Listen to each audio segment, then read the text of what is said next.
Hey everyone, welcome back to Capsulora. Arthur here, and I'm really excited you could join us for our second deep dive. Glad to be here. This time we're going to be focusing on the future.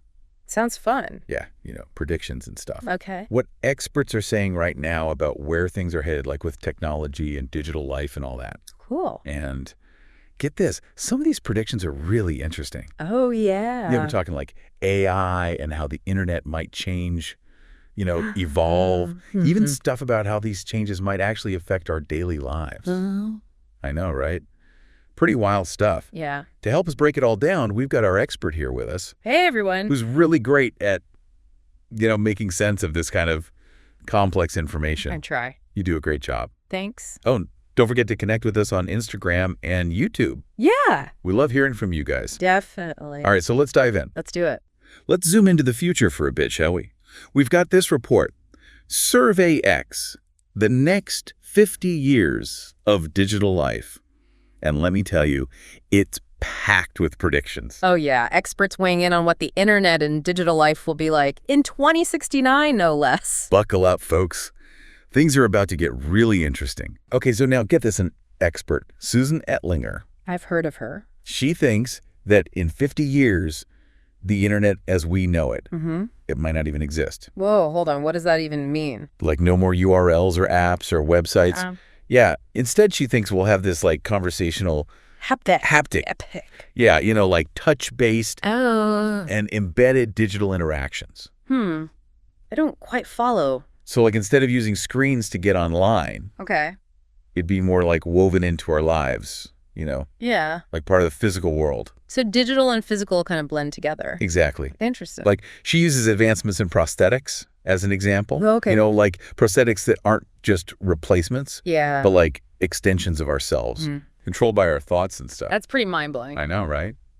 But it also makes me think of that movie Minority Report Oh, yeah. and how this technology could be used in bad ways too, True. especially when you think about predictive technology. Right. It could be used to manipulate people or even control them. That's what scares me a little bit. Yeah. It's important to think about the downsides, too. We need to make sure these advancements are used for good, Definitely, we need safeguards and ethical guidelines in place. It all comes back to responsible development, right? Absolutely. Making sure this future benefits everyone and doesn't leave anyone behind. Couldn't agree more. And that's actually something that another expert, Lindsay Anderson, brings up. What's that? She predicts that some jobs are going to be lost as technology gets better. Oh, yeah, like automation replacing workers. Exactly. But this time, Yeah. she thinks we have a chance to anticipate those losses. Yeah. Oh, so we can prepare. Yeah. And take steps to like soften the blow. That makes sense. Like retraining programs for workers who lose their jobs. Right. Or even rethinking our education system so people are prepared for the jobs of the future. Yeah, we need to be proactive about this. Absolutely. So we've got a future where the internet might disappear as we know it, but also become even more a part of our lives. It's a lot to wrap your head around. It is, right? Yeah. Like a mind-bending puzzle. Totally. And then there's this expert, Richard Forno. Okay. He adds another layer to all of this. Go on. He says the internet might become more commercialized and potentially balkanized. Balkanized. What does that even mean? Like imagine different countries or regions Okay. having their own separate versions of the internet that can't talk to each other. Oh, wow. Yeah, kind of like walled gardens. That's concerning. Right. What would that mean for like global communication and collaboration? It would make things a lot more difficult, for sure. And another expert, John McNutt, he reminds us that not every technological advancement is automatically good. Yeah, we tend to get caught up in the shiny new thing. But we need to really think about the consequences of the tech we embrace. Like both the good and the bad. Exactly. Not just the technical stuff, but these societal and human impacts too. It's about the bigger picture. Right. So it's not about rushing into the future blindly. No. It's about making sure we're heading in the right direction. And considering the impact of our choices. What do you think, listeners? Do you feel like you have a responsibility to shape the future of digital life? Let us know on Instagram or YouTube. We'd love to hear your thoughts. One of the biggest predictions that stood out to me, the idea of constant connectivity. Pervasive connectivity, they call it. Basically, these experts believe the internet will become as essential as oxygen. Wow. Seamlessly integrated into our lives. Practically impossible to unplug. Sounds both incredible and a little scary, right? It is. Think about it. Electricity, plumbing. Always there, always on. Exactly. That's the kind of future they're envisioning for the internet. It's hard to even wrap your head around a world where we're constantly connected. I mean, what happens to downtime? Privacy. Those are the big questions. And the experts acknowledge that. This idea of constant connectivity, it has two sides, The potential for incredible good, for sure, connecting people, access to information, but also the potential for control. Surveillance. Losing our privacy. Exactly. It's a double-edged sword, that's for sure. So besides this always-on internet world, what other big changes do the experts see coming? AI and automation are huge themes. They predict a massive shift in the job market. Robots taking over a lot of tasks. The repetitive stuff, the dangerous jobs. Right. And that could free up humans for more leisure time. More leisure time sounds great in theory. But what about all those people who lose their jobs? That's the other side of the coin. It's something to think about, for sure. Potential job displacement, economic challenges. Right. It's a lot to process. Yeah. Did any of these experts give specific examples of how this might all play out? Absolutely. One expert, Alf Wren, he compares the future internet to electricity and plumbing. We talked about that. Right. Essential but invisible. Yep. Integrated into everything. You don't really think about electricity until the lights go out, right? But it's constantly powering our world. He thinks the internet's going to become like that. Wow, just ingrained in our lives. It's mind-blowing, to think about how much the internet already shapes our lives. It does. And it's only going to become more intertwined. This whole conversation's got me thinking about Capsulora and how it could evolve over time. Yeah. Capturing these advancements as they happen. It's like Capsulora itself could become this time capsule for the digital age. I like that, a digital record of the journey. The challenges, the triumphs, and the lessons learned along the way. Exactly. And it's not just about capturing the technology, right? Yeah. It's about preserving the human stories behind it all. The why behind the what. I love that. So besides AI taking over and the internet consuming our lives, Yeah. what other specific predictions did these experts make? Anything really stand out? Well, they talked about robots taking over dangerous jobs, Like rescue missions, hazardous environments, no more risking human lives. Robots to the rescue. Sign me up for that. Robot firefighters, search and rescue teams. Right. Less human risk, more efficiency. Makes sense. But what about those job losses we talked about? Right. How do they see AI impacting jobs beyond just replacing dangerous ones? There were some fascinating predictions about how AI might work with humans, augment our capabilities, not just replace us altogether. For example, some suggested that the U.S. Congress might be supported by AI in the future. Wait, robots in Congress? Now that's a debate I'd watch. Right. But seriously, it does make you wonder, right? How will AI affect human governance? How do we make sure things stay transparent and accountable, especially in a world where AI plays a bigger role in decision-making? It's a big question, and one we need to be thinking about now as we develop and deploy these technologies. Making sure AI serves us. Not the other way around. Right. Okay, so we've got robots fighting fires, rescuing people, maybe even running for office. Why not? What other big tech changes are on the horizon? One that really stood out was the idea of body implants going way beyond wearables. Okay, I'm listening. Imagine microchips implanted in our bodies. Hold on a second.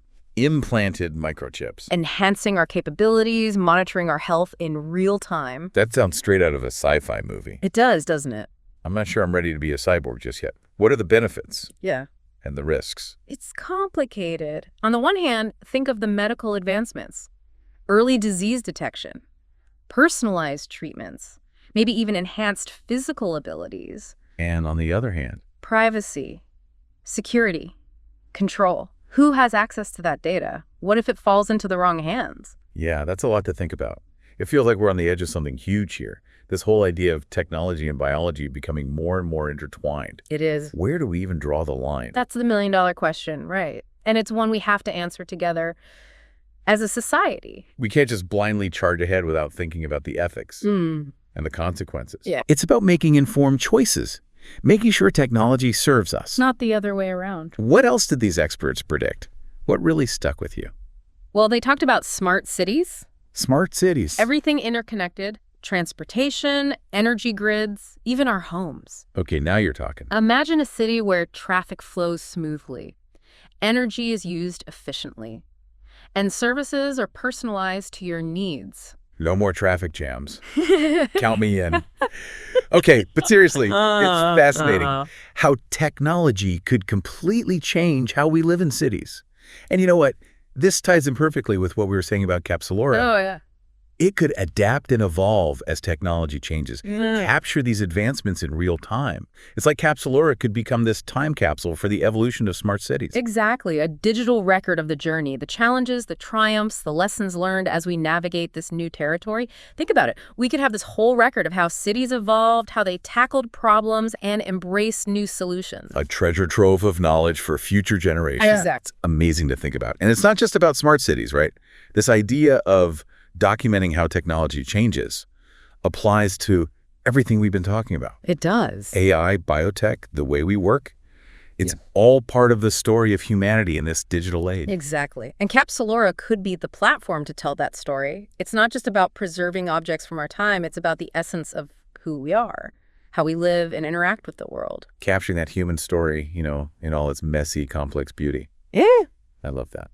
Okay, so we've got robots taking over dangerous jobs, AI potentially helping Congress make decisions, microchips becoming part of our bodies, cities becoming these interconnected hubs. What other mind-blowing predictions did they throw our way? One that I found particularly interesting was the idea of using AI and big data to predict health issues, Like what? even something as serious as a heart attack. Wow, that's like the ultimate preventative medicine. Imagine a world where diseases are caught and treated before they even become a problem. Revolutionary, right? It could totally change how we approach health and wellness. But what about access? Would these advancements be available to everyone? Or would it create a healthcare system where only the wealthy can afford the best treatments? It's a valid concern, and the experts acknowledged it. There's definitely a risk that these technologies could make existing inequalities worse. Unless we're careful. Exactly. We need to make sure these advancements benefit everyone, not just a select few. It's not enough to just invent incredible new technologies. Right. We have to make sure they're accessible and benefit everybody. Absolutely. It's about using technology to create a more just and equitable world, not one that widens the gap between the haves and have-nots. It's not even just about access to the technology itself. It's also about information and education. Empowering people to understand these technologies and critically evaluate their potential benefits and risks. So they can advocate for equitable distribution. Exactly. Knowledge is power, right? Okay, so we've covered healthcare. What about finance? Do the experts have any predictions about how technology might disrupt that world? They did. They talked a lot about decentralized finance. Decentralized finance. DeFi, for short. And how blockchain technology could revolutionize banking and financial services. DeFi and blockchain. Break that down for me. What does that even mean? And how could it change things? Essentially, DeFi cuts out the middleman from financial transactions. Instead of going through banks or financial institutions, transactions are handled by a decentralized network. And often using blockchain technology. Exactly. And this has the potential to make financial services way more accessible, especially for people who are underserved by traditional banks. So faster transactions, lower fees, more inclusivity. Right. I like the sound of that. Right. But of course, with any new technology, there are always concerns, right? Yeah. What are some of the potential downsides of a decentralized financial system? Of course. Concerns about security, regulation, those are valid. Blockchain is still relatively new. And there are questions about how to prevent fraud, money laundering. Exactly. Plus, since DeFi operates outside traditional financial systems, how do we regulate it? Who oversees it? Those are big questions. So it's a trade-off, like most things. Yeah. Huge potential for good, but we need to be smart about the risks. Finding that balance, right? Exactly. It's about exploring these new possibilities with open eyes. Considering both the benefits and the pitfalls. And, as we've been talking about, it's about documenting this journey, capturing these conversations and debates so that future generations can learn from us, our successes and our mistakes. Precisely. This is where Capsulora comes in. Exactly. It's about creating a digital time capsule that captures not just the technology itself, but the human stories, too. The hopes, the fears, the debates, the aspirations that define this era. Wow. This entire deep dive has been a whirlwind. Time capsules, AI governments, body implants, blockchain. It's a lot to process. It is. But it's all connected, isn't it? This whole conversation about humanity's relationship with technology and how we shape the future we want to see. It is. And as we've seen, the future is full of potential. Exciting and uncertain. Time capsules give us a glimpse into the past, And expert predictions offer a roadmap. Though not always accurate. Right. Of what might lie ahead. I like that. It's like we're standing at this crossroads with the past behind us and endless possibilities in front of us. And it's up to us to choose which path we take. Exactly. And as you continue to build Capsulora, think about the message you want to send to the future. If you were creating a time capsule for right now, what would you put in it? What would you want future generations to know about the challenges, the hopes, and the dreams of this era? It's a question that's been swirling around in my head this whole time. What would I put in a time capsule for future generations? Honestly, it's a little overwhelming. It is a big question, but an important one, right? It makes you think about what really matters, what we want to pass on, what message we're sending to those folks in the future. If I had to choose, I think I'd focus on capturing the spirit of right now. That feeling, of possibility. Yeah. The pace of change, how fast everything's moving, the challenges we face, but also our resilience, how we keep going. It's definitely a time of uncertainty, but also incredible innovation, creativity. Exactly. And that really resonates with the heart of Capsulora. Oh, yeah. It's not just about preserving the physical stuff, it's about who we are, at our core. Exactly. The human experience, the good, the bad, the messy, the beautiful, it's all part of the story. And acknowledging that we're all part of that story, right? We each contribute to the narrative, even if we don't realize it. I like that. It's kind of empowering, isn't it? It is. Reminds us that we have a voice. Our actions matter. We can shape the future. Absolutely. And platforms like Capsulora, they give us that space to share our voices, connect with others, and build a better future together. With all this talk about technology changing so fast, Yeah. do you ever worry about losing that human connection? Becoming so reliant on technology that we forget how to really connect with each other in a meaningful way. It's a valid concern, definitely something we need to be aware of. But Yeah. I think human connection is so deeply ingrained in us. Yeah. It's what drives us, inspires us, gives our lives meaning. Technology can enhance those connections, even make them easier. But it can't replace that genuine face-to-face interaction, what makes us human. It's good to hear. It's easy to get caught up in all the new gadgets and stuff and forget about those essential things. Connection, empathy, compassion. You're right. It's so important to have these conversations, to take a step back and look at the bigger picture. What kind of future are we creating? And how can technology help us get there without losing sight of our humanity? It all goes back to that question for what matters most. Right. It's not just a catchy slogan for Capsulora. Yeah. It's how we navigate this crazy world. A reminder to be intentional about our choices, to put those things that truly matter first, and to use technology as a tool for good, to build a better world for ourselves and for future generations. Well said. This deep dive has been, wow, a real eye-opener. It has. We've covered so much. Time capsules, the internet, AI, smart cities, biotech, heck, even robots in Congress. We have. It's a lot, but it's all connected somehow, right? It is. It's all part of this conversation about us, humans, and technology, Yeah. and how we can shape the future. Absolutely. So as we wrap up today, we want to hear from you, the listeners. Oh, yeah. Head over to our Instagram and YouTube. And tell us, what would you put in a time capsule for this moment? What message would you send to the future? What matters most to you? We want to hear your thoughts. Thanks for joining us on this deep dive through the past, present, and future. And remember, it's all about For what matters most.